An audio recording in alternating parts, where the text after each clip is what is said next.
Él llevó a su madre a una cirugía, pero se congeló al descubrir que la doctora era su exnovia del pasado, a la que había abandonado, y ella guardaba un secreto. El aire denso y húmedo de São Paulo parecía conspirar con la angustia que asfixiaba a Rafael Antunes. Aquella mañana de martes, el cielo gris y bajo, prometiendo una lluvia que nunca llegaba, era un espejo de su estado de ánimo. Él conducía el coche por las arterias congestionadas de la ciudad. Cada bocina, cada frenazo brusco, un golpe más en sus nervios ya tensados. A su lado, en el asiento del pasajero, doña Lourdes mantenía un silencio sereno, casi desafiante. Su cabello, antes negro como la noche de la sabana de Goiás, ahora era un mapa de hebras plateadas, cuidadosamente recogidas en un moño que resistía la humedad y el tiempo.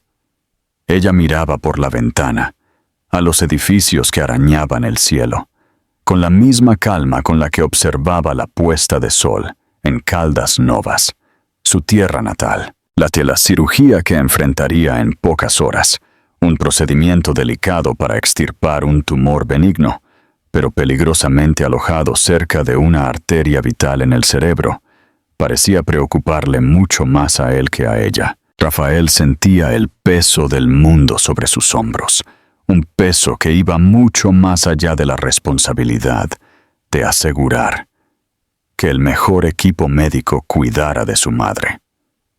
Era la culpa, un fantasma insistente que lo acosaba en los momentos de silencio.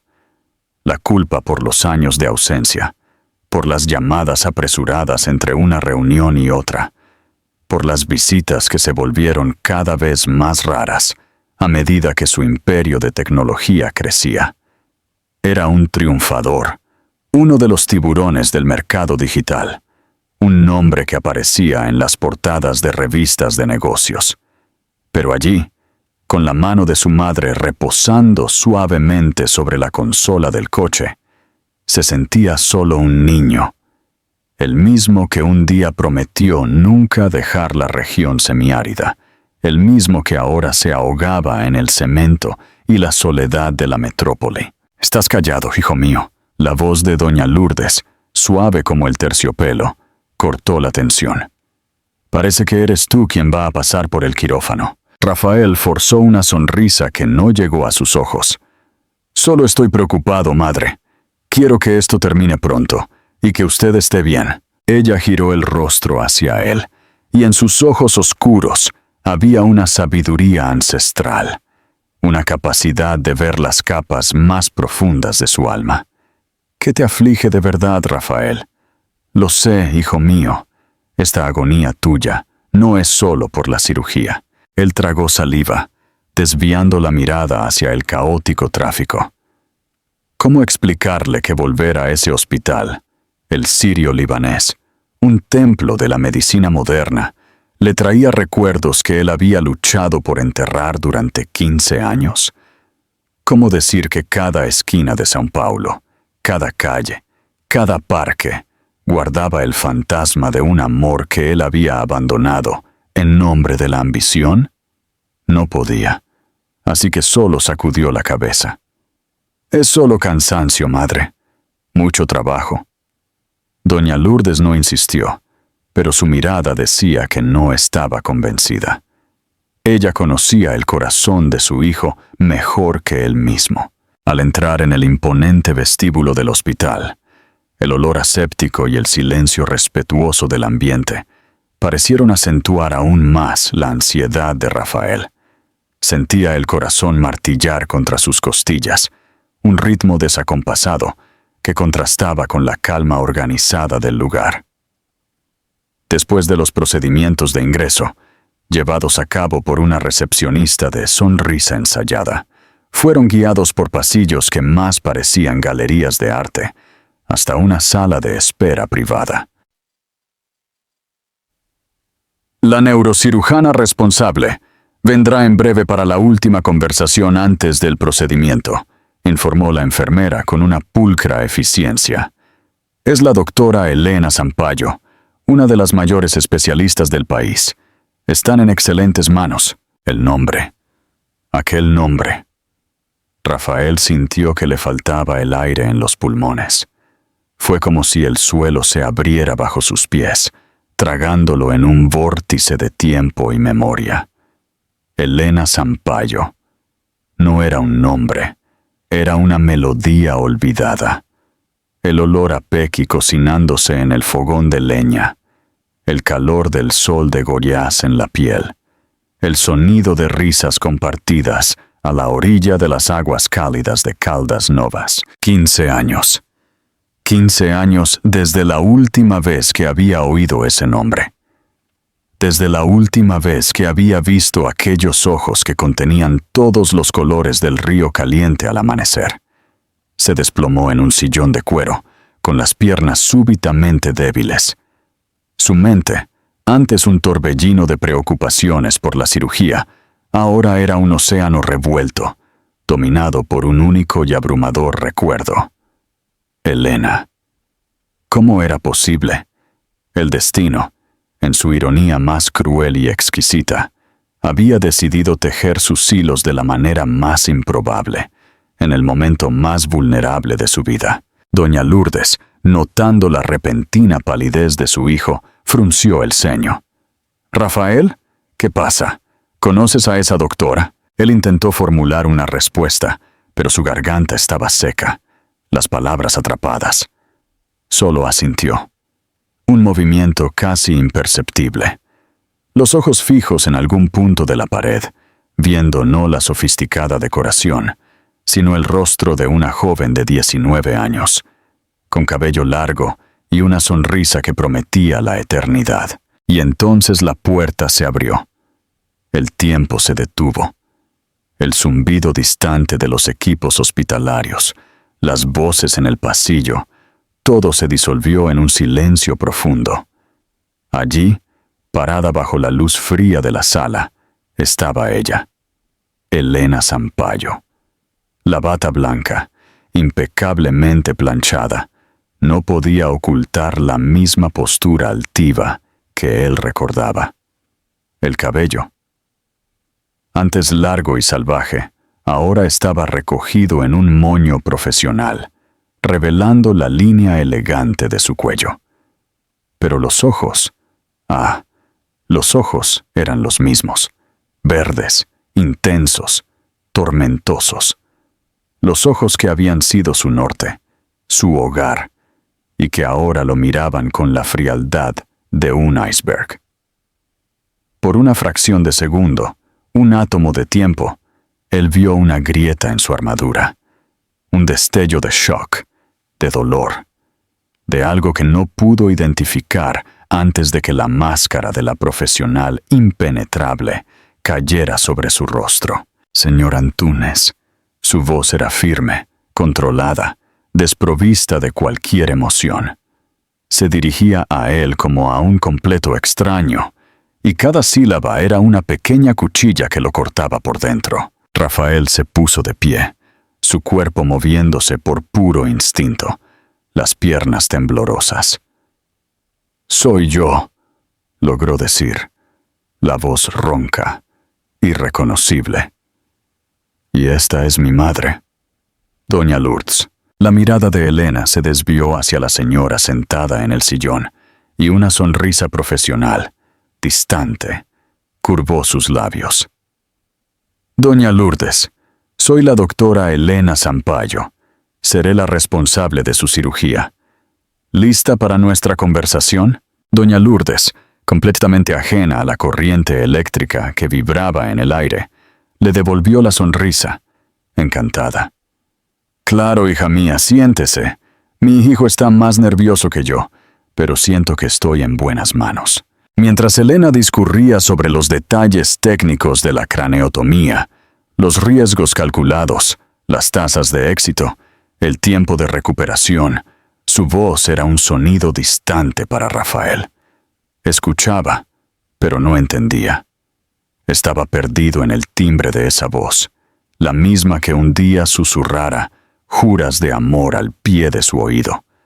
bajo un cielo estrellado en el interior de Goiás. Notaba las finas líneas de expresión alrededor de sus ojos, marcas de noches mal dormidas, de preocupaciones, de una vida entera que él no había compartido. ¿Qué había pasado con ella? ¿Dónde había estado? ¿Por qué el destino los había reunido de esa forma, con la vida de su madre literalmente en sus manos? Quería gritar, preguntar, implorar respuestas.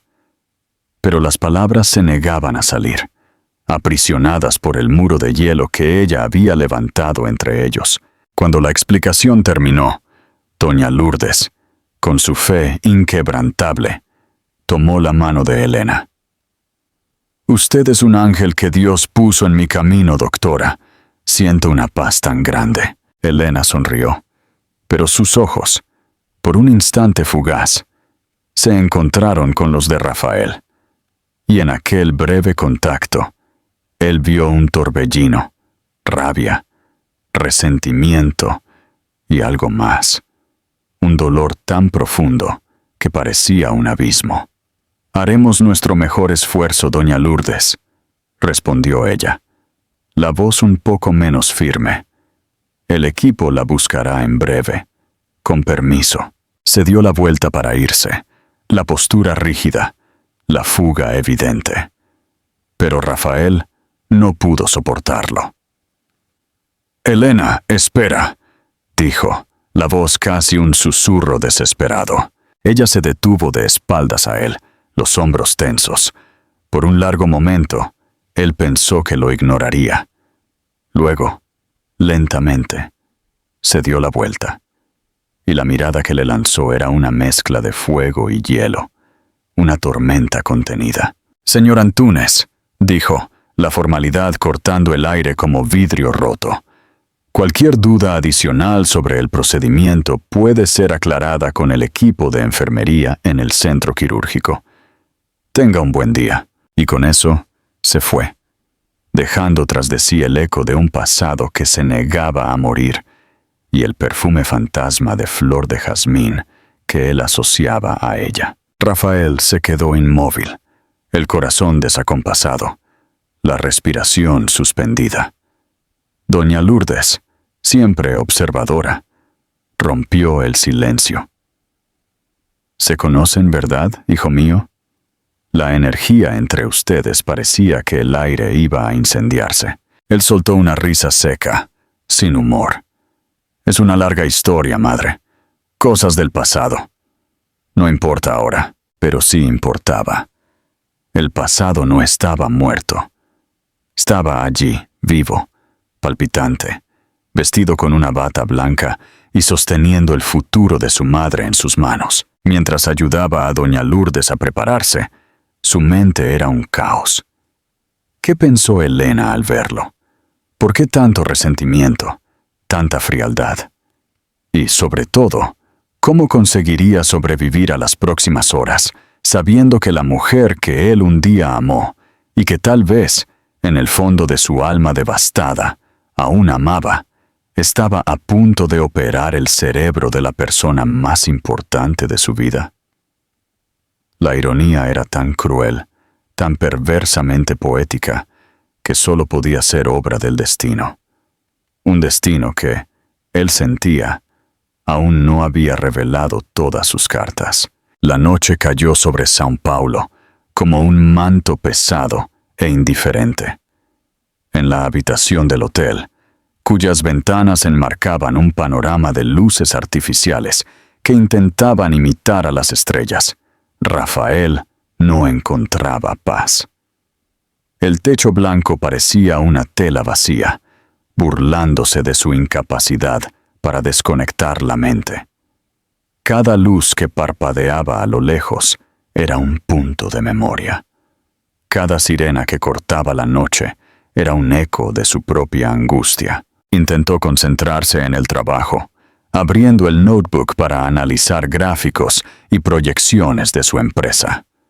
Pero los números y las líneas bailaban ante sus ojos, sin sentido. El éxito que tanto había anhelado el imperio que había construido con sudor y noches en vela, parecía ahora una estructura hueca, desprovista de cualquier significado real. Ante el torbellino que el reencuentro con Elena había provocado, se levantó y fue al minibar, cogiendo una botella de agua. Pero lo que realmente quería era apagar la sed de su alma, una sed que 15 años de conquistas no habían logrado saciar. Se vio irresistiblemente arrastrado al pasado, como un barco a la deriva, siendo tragado por un remolino. Las paredes del lujoso hotel se disolvieron, dando lugar al escenario vibrante de Caldas Novas. El aire no era pesado y contaminado, sino cálido y perfumado, cargado con el olor a tierra mojada y a las flores de hipé que pintaban el paisaje. Él no era el empresario de traje caro, sino un joven de 19 años, con sueños más grandes que el cielo de Goiás y un corazón que latía en sincronía con el de Elena Sampaio. Eran inseparables, dos mitades de una misma alma que se encontraron por casualidad en una fiesta vaquera, y desde entonces se negaron a separarse. Recordaba el primer beso robado detrás de la iglesia matriz durante la verbena, con el sonido del acordeón de fondo y el sabor a manzana de caramelo en sus labios. Recordaba las tardes pasadas a orillas del río caliente, las piernas entrelazadas en el agua tibia, mientras hacían planes para un futuro que parecía tan seguro y brillante como el sol de la sabana. «Voy a conquistar el mundo, Elena», le había dicho una vez, tumbado en la hierba, mirando a las nubes que se movían lentamente. «Pero solo iré si vienes conmigo. Mi mundo solo tiene sentido contigo en él». Ella se había reído, ese sonido cristalino que él había guardado en la memoria como un tesoro. «Tonto, no voy a ir a ninguna parte sin ti. Mi lugar es donde tú estés».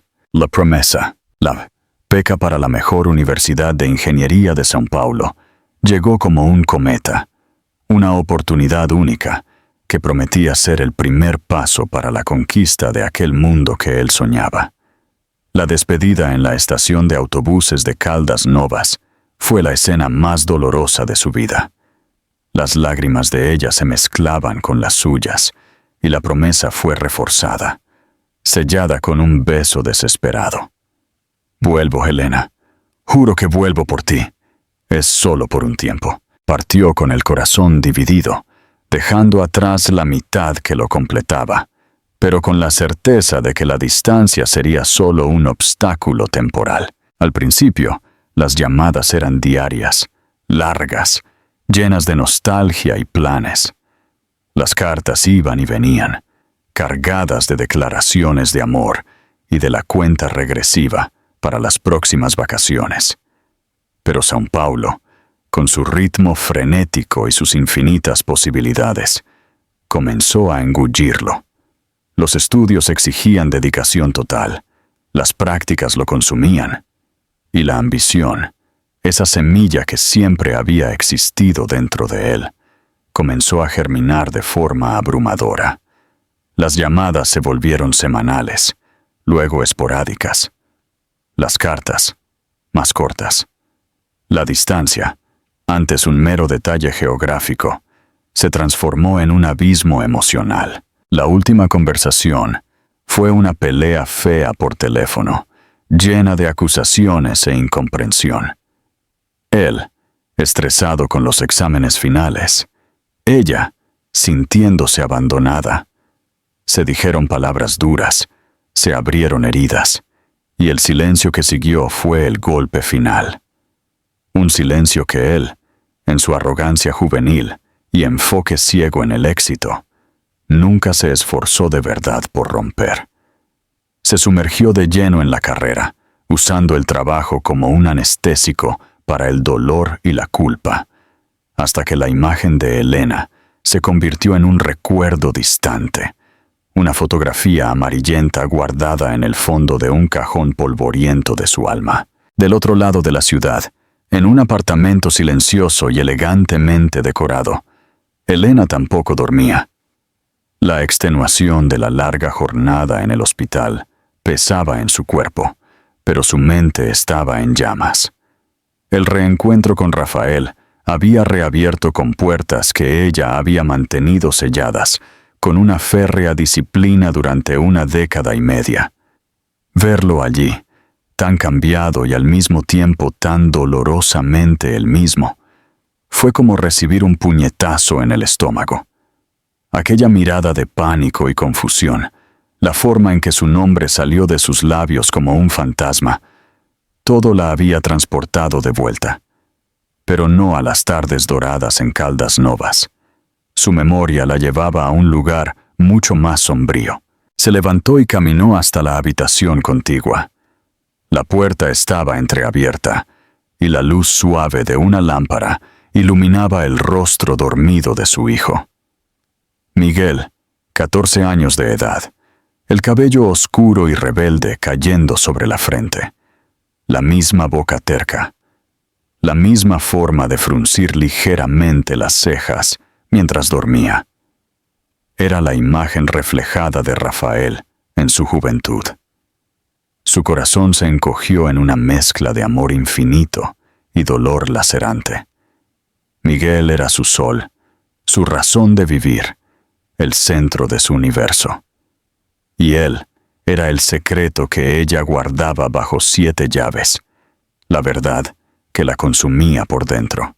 Su mente la llevó a aquel período justo después de la partida de Rafael. La nostalgia era un dolor físico, pero la esperanza aún la mantenía en pie. 2 semanas después de la última y terrible llamada, llegó el descubrimiento, el mareo matutino, el cansancio inexplicable y la confirmación que hizo girar su mundo. Estaba embarazada. El pánico inicial fue rápidamente reemplazado por una oleada de alegría. Un hijo de Rafael, un pedazo del amor de ellos creciendo dentro de ella. Intentó llamar, pero el teléfono de él solo daba buzón de voz. Escribió cartas que nunca fueron respondidas. El silencio de él era una pared de hielo. Y entonces se instaló el miedo. El miedo a sus padres, conservadores, respetados en la pequeña Caldas Novas. El miedo al escándalo, a los chismes, al juicio que destruiría la reputación de su familia. Sus padres, al saber la noticia, reaccionaron con una mezcla de desesperación y pragmatismo frío. La decisión fue tomada por ella. Elena iría a Recife, a vivir con una tía lejana, una viuda sin hijos que guardaría su secreto. La historia oficial para los vecinos y amigos era que había ganado una beca inesperada. Fue un exilio disfrazado. Partió en una madrugada, llevando solo una maleta y un corazón hecho pedazos, sintiéndose una criminal. En Recife, la soledad era su única compañera. Vio crecer su vientre mientras miraba el mar. Un océano que la separaba de todo lo que conocía. La tía era amable, pero distante. Elena se aferró a los estudios de medicina como una tabla de salvación, una forma de construir un futuro para sí y para el hijo que venía en camino. El nacimiento de Miguel fue un evento solitario y transformador. En el momento en que sostuvo a aquel pequeño ser en sus brazos, todo el sufrimiento, todo el resentimiento, pareció disiparse, sustituido por un amor tan feroz y protector, que la redefinió completamente. Se juró a sí misma que sería suficiente para él. Sería padre y madre. No necesitaba a Rafael. No necesitaba al hombre que la había abandonado. El dolor se transformó en resentimiento, y el resentimiento en una armadura. Se graduó con honores. Se convirtió en una brillante neurocirujana, impulsada por una determinación implacable de probarse a sí misma y al mundo que ella no era una víctima, era una superviviente, y su hijo nunca sabría de la sombra de un padre ausente. Para Miguel, su padre era un héroe que había muerto antes de que él naciera. Una historia cuidadosamente construida para protegerlo de la dolorosa verdad del rechazo. Después de años en Recife, Elena aceptó una invitación para unirse al equipo de neurocirugía del Hospital Sirio-Libanés en São Paulo. Una decisión que, sin saberlo, la pondría frente a frente con el pasado que había intentado sepultar. Ahora, 15 años después, el pasado llamaba a su puerta en forma del hombre que tanto amó y odió. Y el destino, en su suprema ironía, lo había puesto en su camino en el momento en que la vida de su madre dependía de sus manos. Elena regresó a la sala, con el corazón pesado. ¿Qué haría? Contar la verdad era impensable. Destruiría el mundo seguro que había construido para Miguel. Sacudiría la imagen heroica que él tenía de su padre. ¿Y para qué? ¿Para satisfacer una necesidad de venganza? ¿Para ver el shock en el rostro de Rafael? No, ella era una doctora. Su obligación era con la paciente, doña Lourdes. Operaría a aquella mujer con toda su habilidad y precisión, y luego desaparecería de la vida de Rafael Antúnez para siempre. Era el único camino. Necesitaba proteger a su hijo. Necesitaba protegerse a sí misma del dolor que amenazaba con desbordarse. Pero mientras la lluvia finalmente comenzaba a caer afuera, lavando las calles de São Paulo, Elena se preguntaba si alguna lluvia sería lo suficientemente fuerte para lavar las cicatrices de su alma y borrar la imagen de aquellos ojos castaños que incluso después de tanto tiempo aún tenían el poder de sacudir su mundo. La cirugía era en pocas horas, y ella sabía que no sería solo el cerebro de doña Lourdes lo que estaría bajo su bisturí, sino su propio corazón. La madrugada se arrastró con la lentitud de una tortura para Rafael. Cada tic-tac del reloj en la habitación del hotel era un latido menos en el compás de su cordura. Desistió de intentar dormir y pasó las horas que precedieron al amanecer, caminando de un lado a otro como un animal enjaulado. La imagen de Elena, su frialdad cortante, el dolor velado en sus ojos, se superponía a la imagen de su madre, frágil y serena, a punto de enfrentarse a un procedimiento tan invasivo. La confluencia de los dos mayores miedos de su vida, perder a su madre y confrontar el fantasma de su mayor arrepentimiento, era una tormenta perfecta que amenazaba con ahogarlo. Cuando los primeros rayos de un sol pálido y acuoso rompieron la oscuridad, él ya estaba de pie, vestido, el rostro marcado por la noche en vela, camino al hospital. La ciudad despertaba, pero para Rafael, el mundo parecía estar conteniendo la respiración, suspendido en el umbral entre la vida y la muerte, entre el pasado y el presente. En la sala de espera del centro quirúrgico, el tiempo adquirió una nueva dimensión, elástica y cruel. Los minutos se estiraban en horas, y cada hora era una eternidad. El aroma a café fuerte y el murmullo de otras familias afligidas creaban una atmósfera densa, casi palpable. Rafael rechazó el café, la comida, la conversación. Solo se sentó, los codos apoyados en las rodillas, la cabeza entre las manos, y rezó.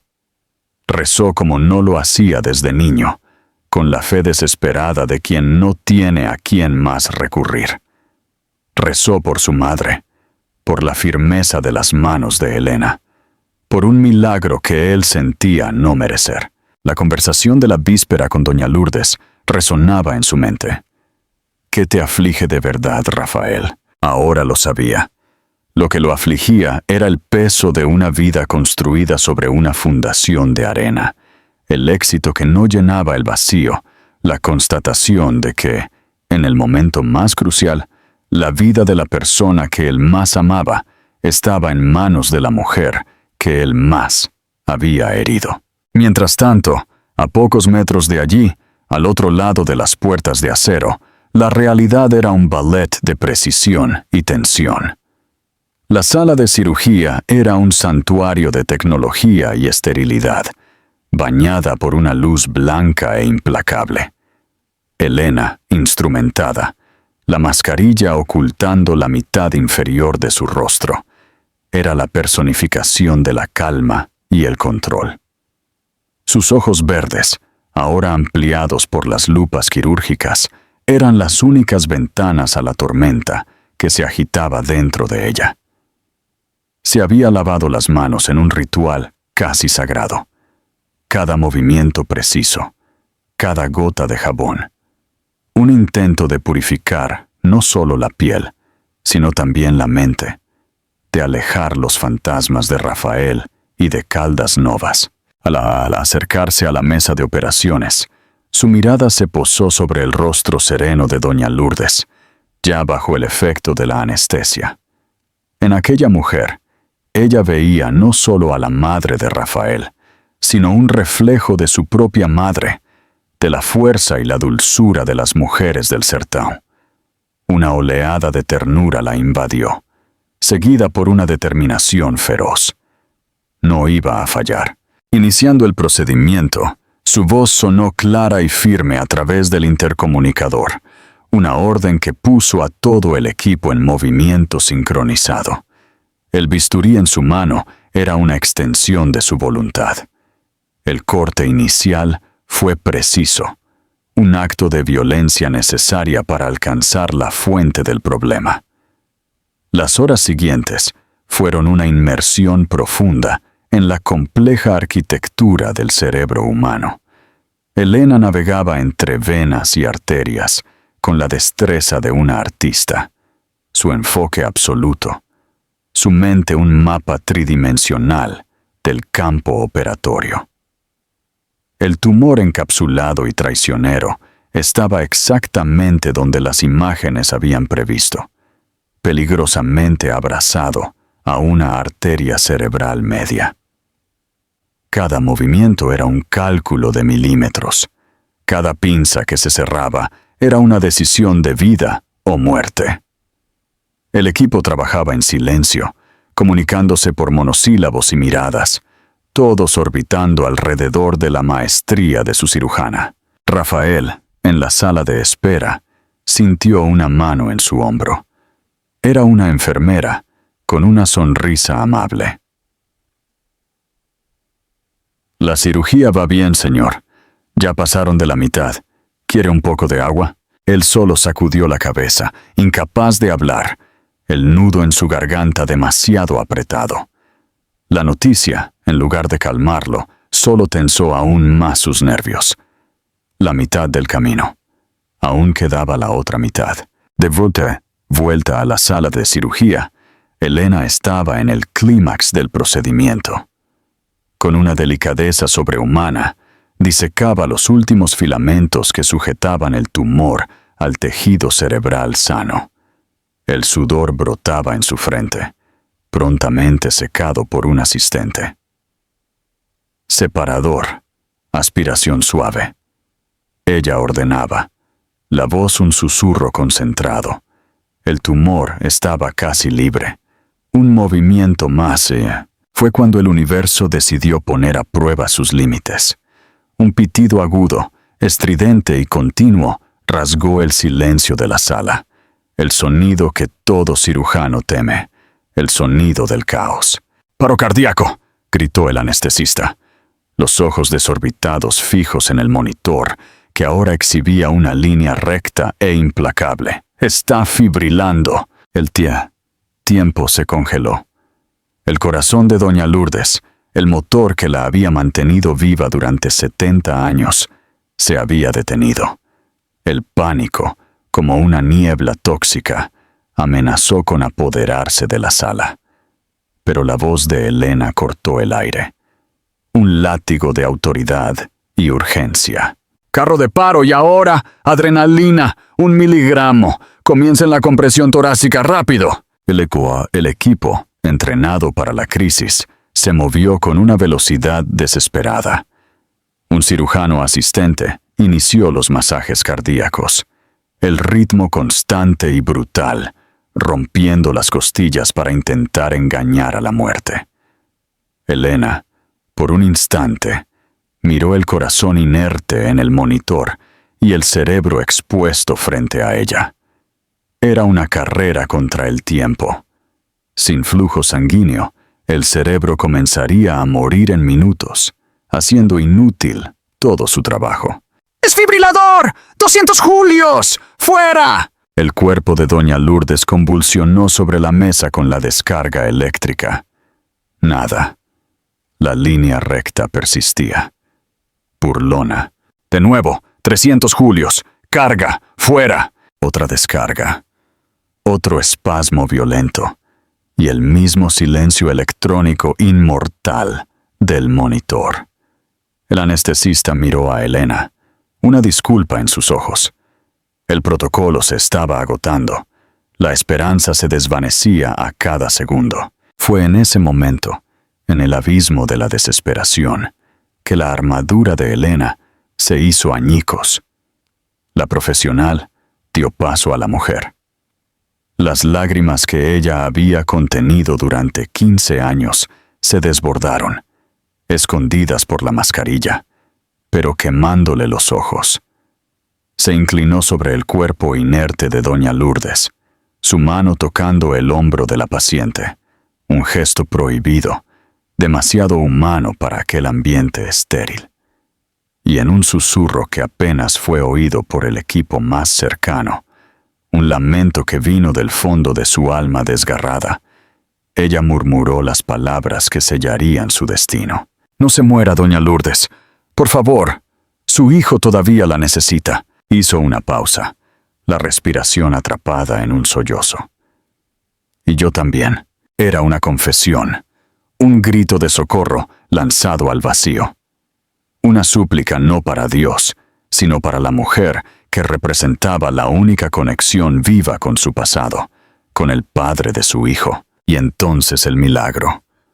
Un pitido, tímido, casi vacilante, seguido por otro.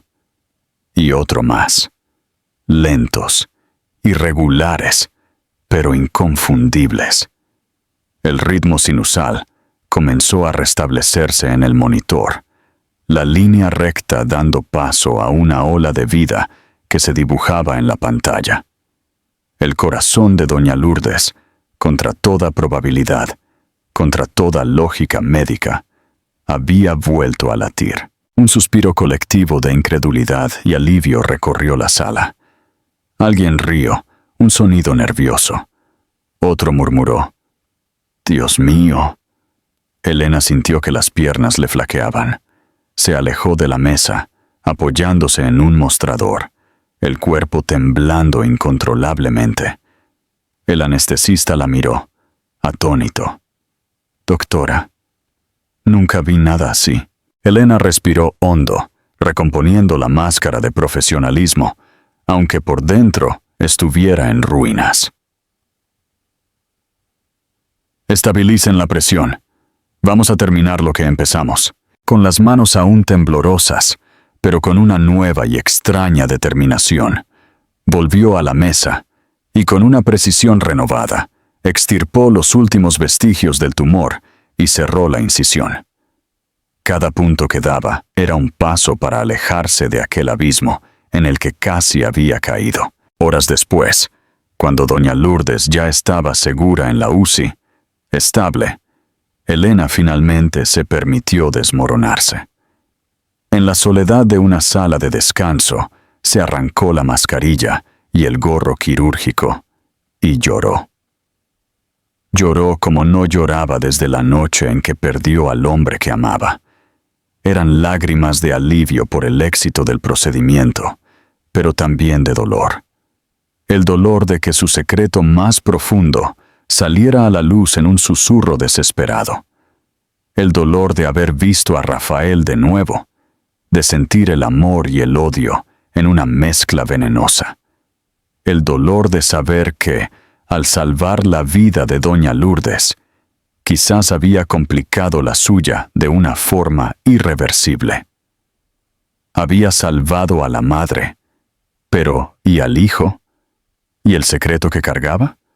El milagro en la sala de cirugía tal vez solo había pospuesto una catástrofe aún mayor. El alivio que inundó a Rafael cuando la enfermera jefe vino personalmente a la sala de espera con la noticia fue una ola física tan poderosa que lo hizo inclinarse hacia adelante, las manos en las rodillas, luchando por respirar. La cirugía fue un éxito, señor Antúnez. Fue un procedimiento largo y con una intercurrencia grave. Pero la doctora Sampaio es excepcional. Su madre está estable y siendo trasladada a la UCI. Fue un verdadero milagro. La palabra milagro resonó en la mente de Rafael, la misma que él había susurrado en sus desesperadas plegarias. No pudo decir nada, solo asintió. Las lágrimas que había contenido durante horas finalmente rodando por su rostro, calientes y saladas. Eran lágrimas de gratitud, de extenuación, pero también de una confusión abrumadora. Elena había salvado a su madre, la mujer que él había abandonado, a quien él había infligido un dolor que apenas podía imaginar. Había luchado y arrancado a su madre de las garras de la muerte. La deuda que él sentía tener con ella ahora era impagable, infinita. Pasó las horas siguientes en un estado de sopor, sentado junto al lecho de doña Lourdes en la UCI. Verla allí, entubada, rodeada de monitores que parpadeaban y pitaban en una sinfonía de vida, era al mismo tiempo reconfortante y angustiante. Sostenía la mano de ella sintiendo el calor familiar y susurraba palabras de agradecimiento, de amor, de promesas de que se quedaría allí, de que nunca más la dejaría. Pero, por debajo de todo, el nombre de Elena palpitaba en su mente. Necesitaba verla, necesitaba mirarla a los ojos y decirle gracias, aunque sabía que la palabra era ridículamente inadecuada. Necesitaba entender qué había pasado en aquella sala, qué era aquella intercurrencia grave que la enfermera había mencionado. Y más que nada, necesitaba una respuesta a la pregunta que lo consumía.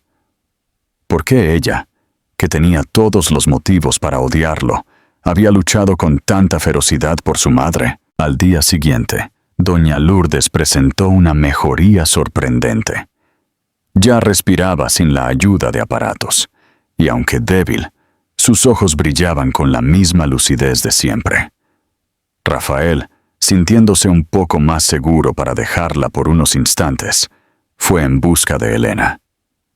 La encontró al final de un pasillo, revisando un expediente, la luz de la ventana acentuando su palidez y las sombras de cansancio bajo sus ojos.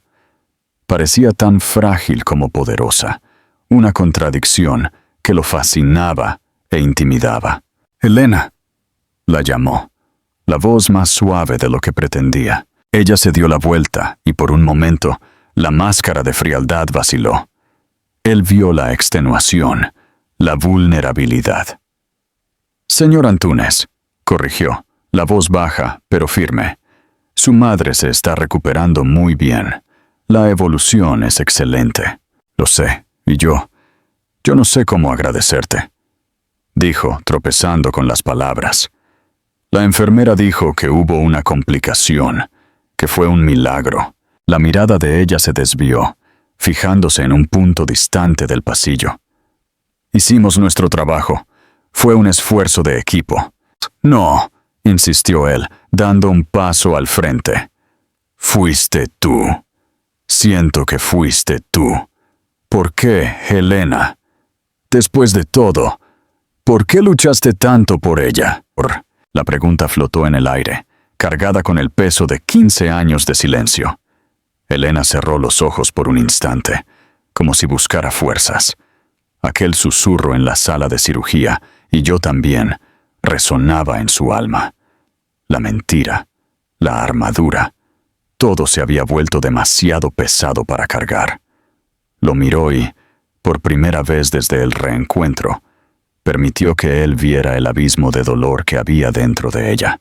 «Venga conmigo», dijo, la voz casi inaudible. Ella lo guió hasta una pequeña sala de reuniones vacía, el mismo lugar donde se habían hablado por primera vez. La tensión era tan densa que podía cortarse con un bisturí. Ella no se sentó, permaneció de pie, de espaldas a él, mirando por la ventana como si el paisaje urbano pudiera darle coraje. «¿Quieres saber por qué luché?», comenzó, la voz quebrándose. «Yo luché porque, por un momento, no vi solo a su madre en aquella mesa. Vi a la única abuela que mi hijo podría tener». Rafael sintió que el mundo giraba. Las palabras no tenían sentido. ¿Su hijo? ¿Se casó? Helena se giró lentamente, y las lágrimas que tanto había reprimido ahora corrían libremente por su rostro. «No, Rafael, nunca me casé. No pude». Abrió el bolso, las manos temblándole, y sacó la cartera.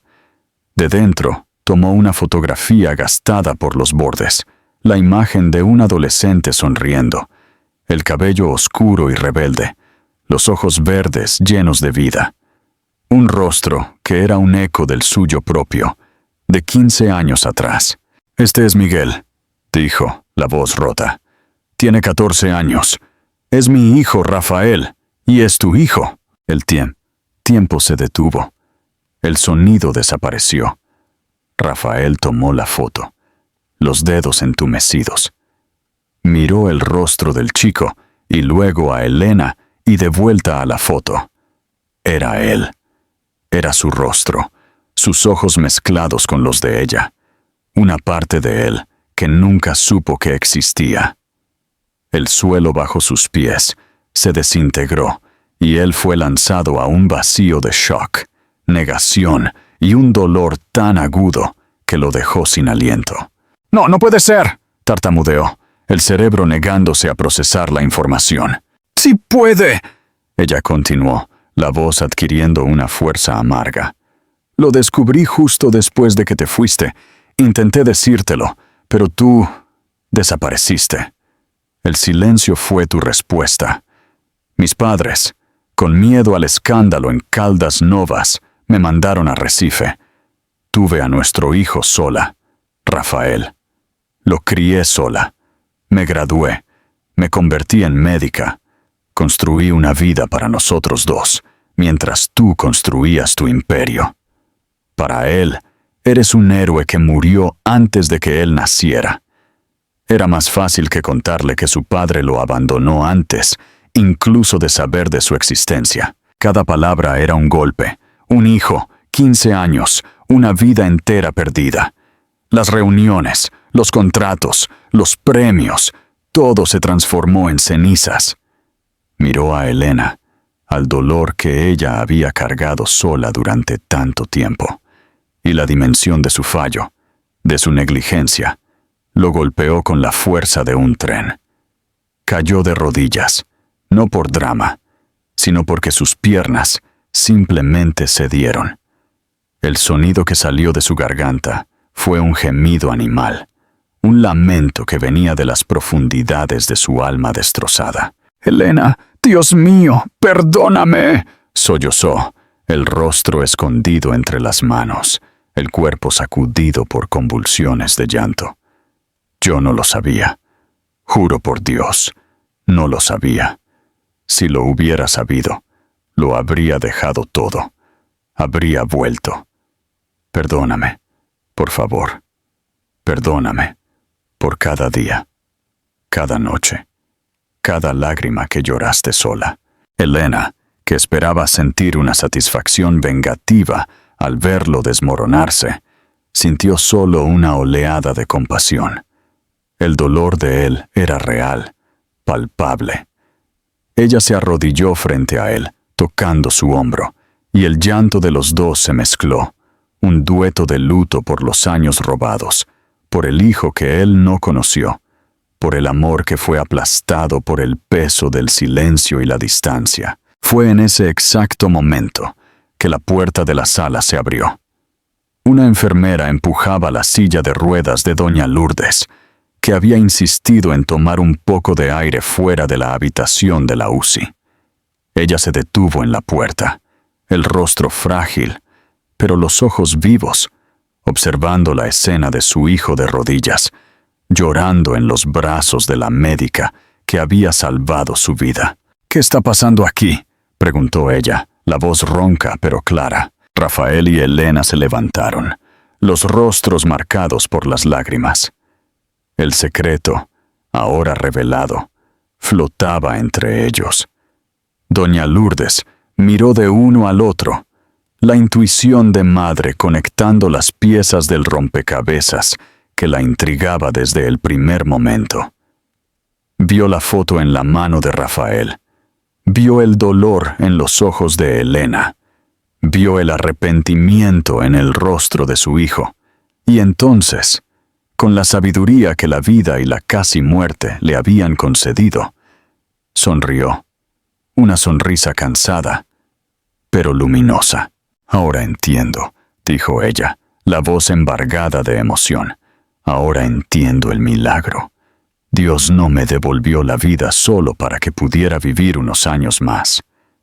Él me trajo de vuelta para que pudiera presenciar esto, para que pudiera verlos a ustedes dos reencontrarse, para que nuestra familia pudiera ser completa». Las palabras de ella cayeron sobre ellos como una bendición, una absolución.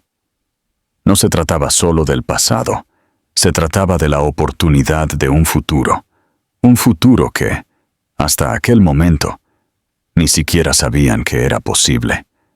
Un futuro que tenía el rostro de un chico de 14 años y la promesa de un reinicio nacido del más improbable de los milagros.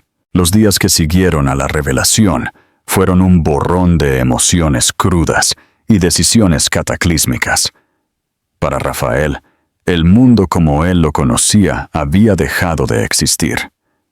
El imperio de tecnología que había levantado con uñas y dientes, el estatus, la riqueza, todo se convirtió en polvo, insignificante ante la montaña de tiempo perdido y la existencia de un hijo que él nunca había acunado en sus brazos. La visión de doña Lourdes, con su sabiduría serena, bendiciendo aquel reencuentro caótico, fue el catalizador que él necesitaba.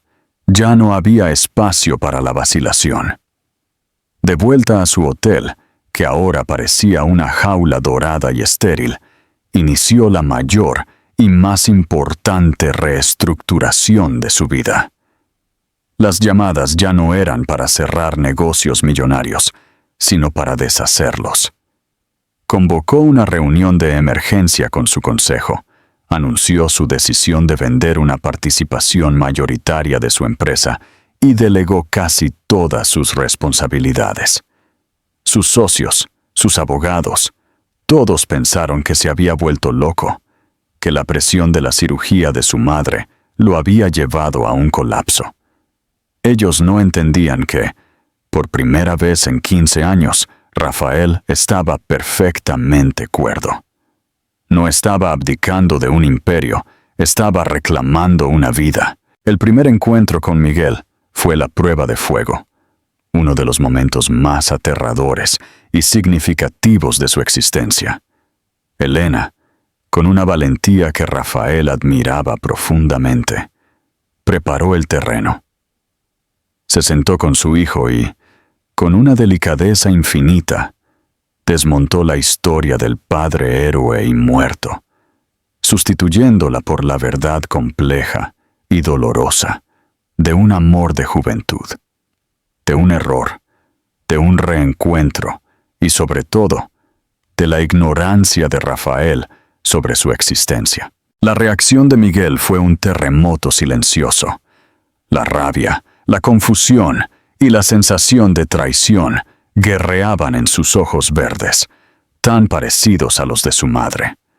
Se encerró en su habitación, negándose a hablar. Fue en ese escenario de devastación emocional que Rafael tocó a la puerta del apartamento de Elena, no como el CEO poderoso, sino como un padre aterrorizado y penitente. Elena lo recibió con una mirada cansada, pero solidaria. «No quiere ver a nadie», susurró. «Dale tiempo, Rafael». Pero Rafael sabía que no podía esperar. Caminó hasta la puerta de la habitación de Miguel. Con la voz quebrada, habló a través de la madera. «Miguel, sé que no tengo derecho a pedirte nada. Sé que te fallé antes incluso de que nacieras. No estoy aquí para pedir tu perdón, porque sé que no lo merezco. Solo estoy aquí para decirte que existo y que voy a pasar el resto de mi vida intentando compensar cada segundo que perdí. No voy a ir a ninguna parte. Estaré aquí fuera esperando el tiempo que sea necesario». Se sentó en el suelo del pasillo, la espalda contra la pared, y esperó. Pasaron las horas. Elena le trajo un vaso de agua, un sándwich que él no tocó. El silencio al otro lado de la puerta era una tortura. Finalmente, cuando la noche ya estaba avanzada, la puerta se abrió. Miguel estaba parado allí, el rostro hinchado por el llanto, la postura defensiva. «¿Por qué?», fue la única palabra que logró decir, la voz ronca de un adolescente intentando sonar duro para ocultar el dolor. Rafael se levantó, el corazón martilleando. «Porque era un chico estúpido y egoísta que no sabía lo que estaba perdiendo. Y ahora soy un hombre que daría todo por volver atrás en el tiempo. Pero como no puedo, todo lo que puedo hacer es intentar construir un futuro». Aquel fue el inicio de un puente frágil, construido sobre un abismo de rencor. Los primeros encuentros fueron torpes, repletos de silencios incómodos. Rafael llevó a Miguel a partidos de fútbol, al cine, a parques. No intentaba comprar el afecto de su hijo con regalos caros, sino con su presencia, su atención total. Escuchaba sobre los juegos que le gustaban a Miguel, sobre la banda de rock que idolatraba, sobre las dificultades en matemáticas. Poco a poco, la desconfianza en los ojos de Miguel comenzó a dar paso a la curiosidad. Veía en aquel hombre no la figura idealizada que su madre había creado, ni el monstruo que la verdad había revelado, sino solo un hombre, imperfecto y arrepentido, intentando desesperadamente conectar. El lazo comenzó a formarse en los pequeños detalles, en una broma compartida, en una mirada de complicidad durante una película, en el día en que Miguel, por primera vez, lo llamó para ver un video divertido en el móvil. Cada pequeño avance era para Rafael una victoria mayor que cualquier contrato que hubiera firmado. Elena observaba este acercamiento con un corazón dividido. Una parte de ella se alegraba al ver el brillo en los ojos de su hijo, al percibir que el vacío de la figura paterna estaba siendo finalmente llenado. Pero otra parte, la mujer herida que ella había mantenido encerrada durante tanto tiempo, permanecía en guardia. El miedo a ser herida de nuevo, una centinela constante. Rafael era amable, atento, no solo con Miguel, sino con ella. Le traía flores sin motivo. Se acordaba de sus comidas favoritas. Escuchaba con paciencia sobre su agotador día en el hospital. Él se estaba esforzando. Ella lo veía, pero la cicatriz en su alma aún le dolía. Ella permitía su acercamiento, aceptaba las cenas, los paseos, pero mantenía una distancia segura, una barrera invisible que él, con una sensibilidad recién descubierta, respetaba. «Sé que tienes miedo, Helena», le dijo una noche, mientras caminaban bajo los árboles del parque Ibirapuera. «No te culpo, destruí tu confianza, pero no te estoy pidiendo que confíes en mí de un día para otro.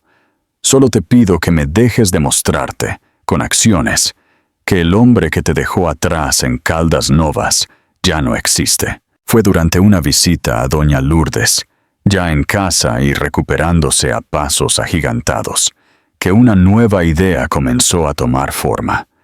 Rodeados por el olor a pastel de harina de maíz y por la alegría contagiosa de la matriarca, hablaban sobre el futuro. «Tanto sufrimiento, pero también tanto milagro», dijo doña Lourdes mirando a los tres. «Necesitamos hacer algo bueno con todo esto, devolver un poco de esta bendición al mundo». La semilla estaba plantada. Rafael, ahora con tiempo y recursos, y Helena, con su conocimiento médico y su deuda de gratitud con la vida, encontraron un propósito común. Decidieron crear un proyecto que uniera sus historias, sus habilidades y sus raíces. Así nació el proyecto Corazón del Sertão.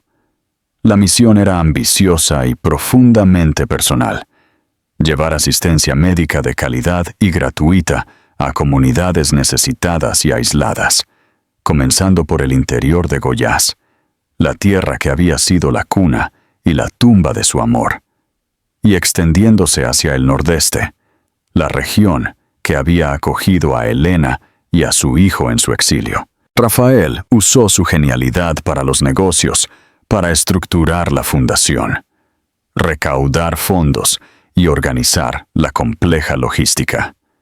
Helena montó los equipos médicos, diseñó los protocolos de atención y usó su red de contactos para conseguir voluntarios y equipos. Trabajaban codo a codo. La pasión por el proyecto se convirtió en un puente entre ellos, más fuerte que las conversaciones torpes o las cenas formales. En las largas noches de planificación, entre hojas de cálculo y listas de medicamentos, redescubrieron la camaradería, la admiración mutua que un día había sido la base de su amor. El proyecto se convirtió en la materialización de su reinicio, un testimonio de que, incluso del dolor más profundo, algo hermoso y curativo podía florecer. Era la oportunidad de reescribir el pasado, no borrándolo, sino transformándolo en un legado de esperanza. El Sertão de Goiás los recibió de vuelta no con el peso de la memoria, sino con la promesa de redención. El primer gran esfuerzo del proyecto Corazón del Sertão tuvo lugar en un pequeño pueblo, a pocos kilómetros de Caldas Novas, un lugar de tierra roja, cielo infinito y gente de sonrisa fácil y manos callosas.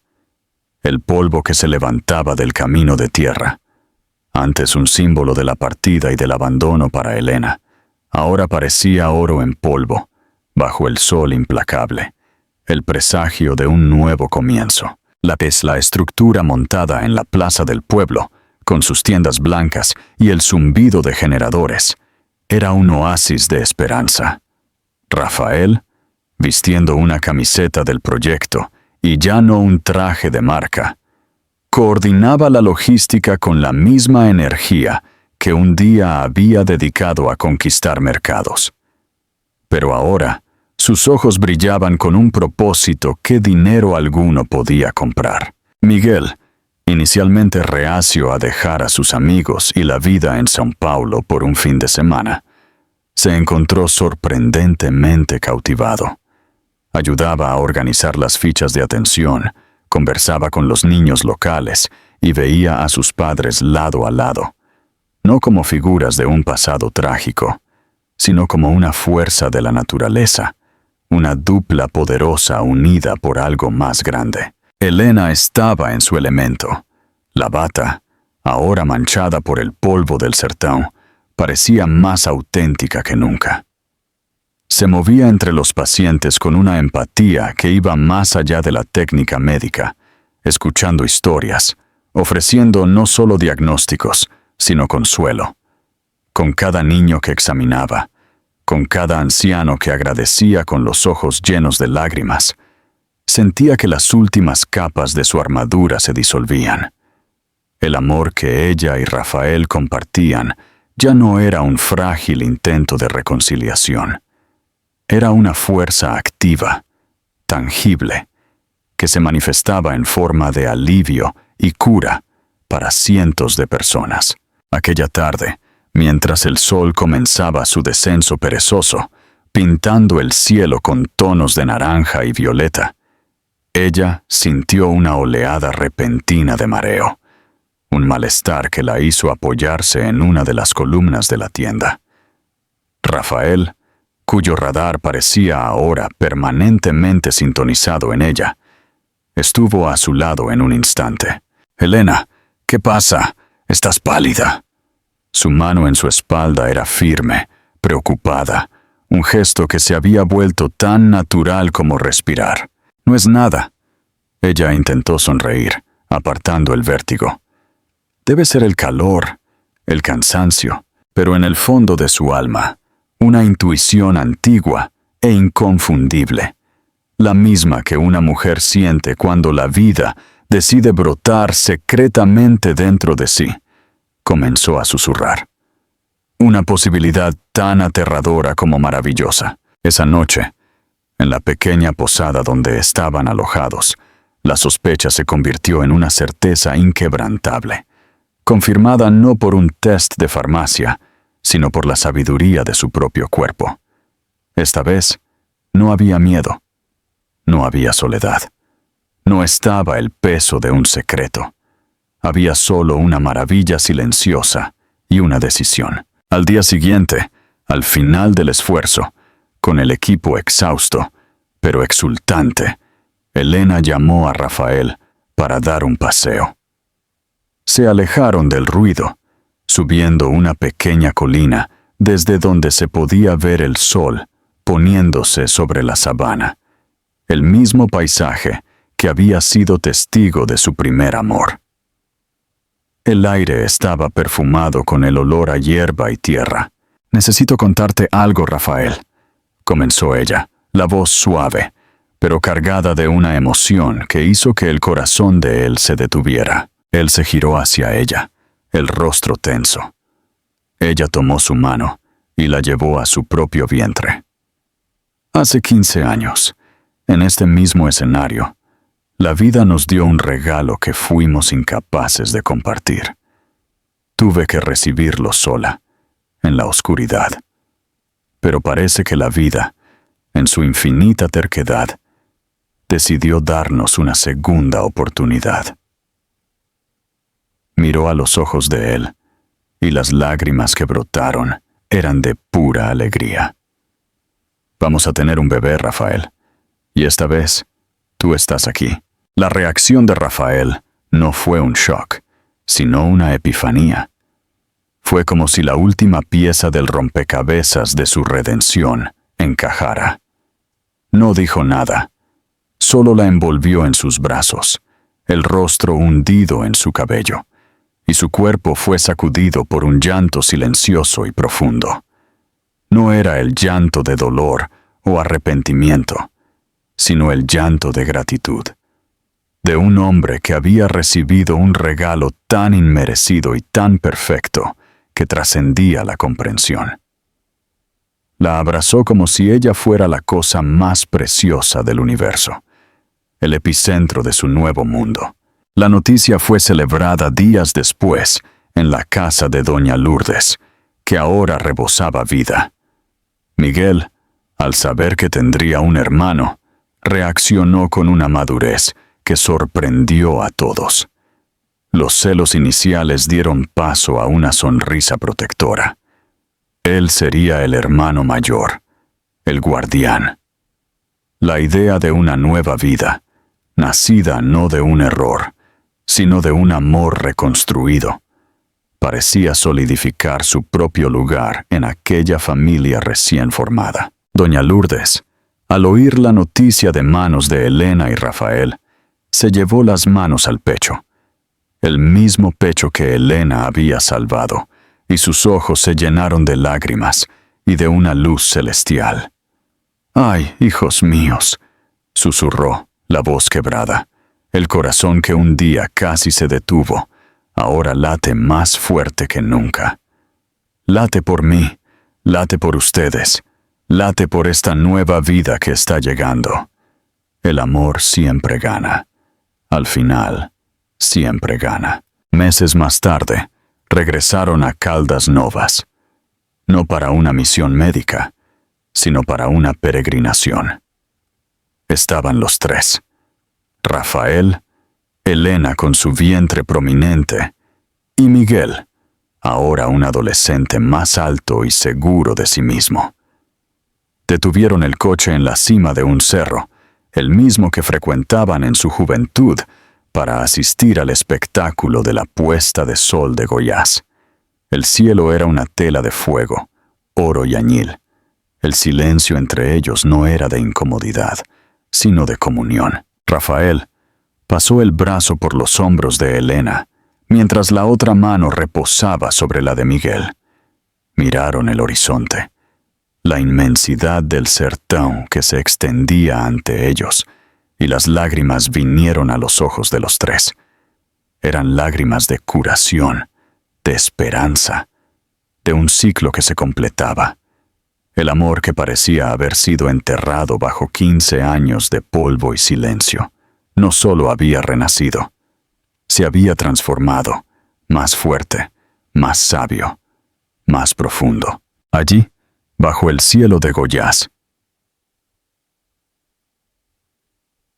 una nueva familia miraba hacia el futuro con los corazones entrelazados por el dolor del pasado y por la promesa de una nueva vida que crecía. El verdadero y definitivo milagro. Si esta historia tocó tu corazón, dale me gusta al video, suscríbete al canal y compártela con alguien que también cree en el poder del amor y del reinicio. Un abrazo y gracias.